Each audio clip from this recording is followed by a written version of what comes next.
Good afternoon, Facebook, YouTube, Daily Motion, and Twitter. This is Rich again, back for your second video blog of the day for Sunday, January 25th, 2015, around 3:13 p.m. in Billerica, Massachusetts. Nice and sunny day. It's about 38 degrees. The snow's melting, and get out and to enjoy it because tomorrow the weather goes downhill with a major winter storm that could be a historic and catastrophic blizzard in the eastern Massachusetts. They're saying hurricane force winds and stuff, and could be 1 to 3 feet of snow or perhaps more. Nobody is going to be out on the roads Tuesday, so better be prepared to stay home on Tuesday, and better be prepared for power outages. And this could be another one on Friday, but they say a few inches, but we'll wait and see. Wouldn't be surprised if it's another blizzard, but let's not talk about that. And okay, my next subject is about the classic TV game show Body Language. Body Language was a game show that ran on the CBS television network from June 4th, 1984 through January 3rd, 1986. It was hosted by Tom Kennedy. The announcing for Body Language was to Johnny Olson. He announced it for the first 16 months it was on the air until he passed away in the fall of 1985, and then the remainder of the run it was Gene Wood and Bob Helton. It was produced by Mark Goodson Productions, and Body Language, it was 2 teams, 1 celebrity, 1 contestant playing against each other. The game was part of charades and part solving puzzles. It was a combination of 2 earlier Goodson game shows. Show-offs and elements of Password Plus and Super Password were used in Body Language. And the gameplay was like this. There was one player would be at a podium while the other player was in the acting area, which was the acting position, and they had to act out 5 words or phrases within 60 seconds to the player on the podium, and they were not allowed to talk or use props, and the more words they got, the better the chance of solving the puzzle.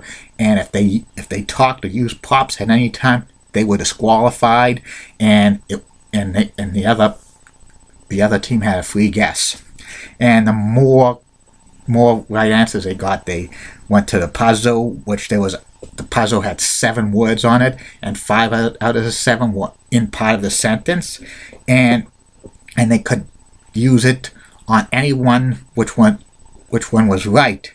And the player at the podium had a chance to guess it, and if they got it right, the first round was $100. The second round was $250. If they got it right, they would get either $100 or $250. Depends which round it was. But if they got it wrong, the other team, one member would come down, and they would not use Body Language for the remainder of that round, and they would pick a number for the word not guessed or another clue, and they would alternate until they get the clue right, and it would be $100 or $250. If they did not get it right, the puzzle was thrown out and the right answer revealed, and it would double.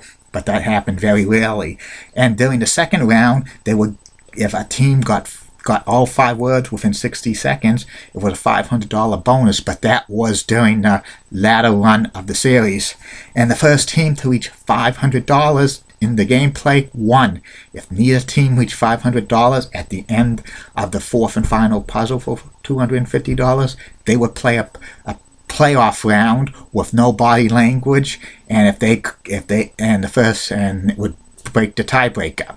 And then they would go on to the bonus round, the sweepstakes bonus round, which there would be 1 player at the podium and the second one in the acting position, and they could get up to 10 words within 60 seconds, and each word they got right, they would get $100. They couldn't use props or talking. If they did, automatically disqualified, and whatever they won, they would use that as a base, and then they would go on to they could convert those hundreds of dollars to thousands of dollars, and they have a potential to win $10,000 if they got 3 words right within 20 seconds. And they couldn't talk on that because if they talked or used props, they would be disqualified. And Body Language was a big, great game show and stuff. Usually the contestants would stay on until they lost the first, like, several months of the series, but I think around for fall 1984 they had a rule that states players could stay on for 6 games, or if they lost 2. If they won 6 games, they would retire as champions. If they lost 2, they were out. It was like, and sometimes it would have 2 out of 3 like games with contestants usually. And during the summer of 1985, they had a teen tournament where they had stars of like children's shows and stuff like that, and teenagers compete, and the teenagers would win savings bonds for their like to save up for college and stuff. It was pretty good. Body Language was shown on CBS at the death slot at 4 p.m.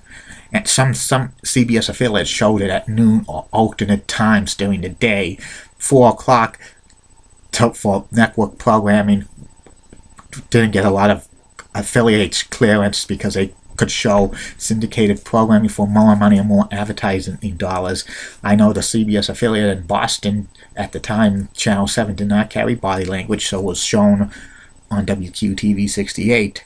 And Body Language was like a very great game show. A lot of celebrities, big time celebrities played it, like Betty White and Jamie Farr and Vicki Lawrence and Marsha Wallace and Lucille Ball a few times. You know, if you got Lucille Ball on any type of game show, it was a big deal.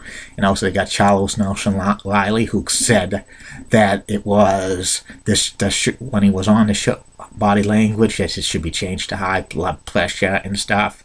And other celebrities played it with a 19-month run.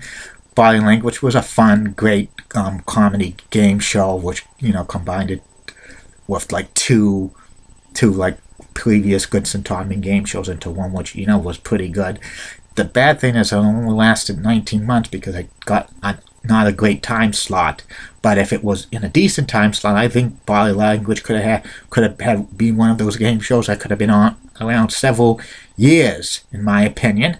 And reruns of Body Language were seen on the Game Show Network for many years, and currently they're not seen on the Game Show Network. But I wouldn't be surprised with this new buzzer, like digital television network, that reruns of Body Language will probably appear on that sooner or later. And that's about it on Body Language. And I'll be back later, Facebook friends and YouTube followers, Daily Motion followers, and Twitter followers for the last video blog of the day, which will be about the late great Baseball Hall of Famer Ernie Banks. Bye-bye. See you later.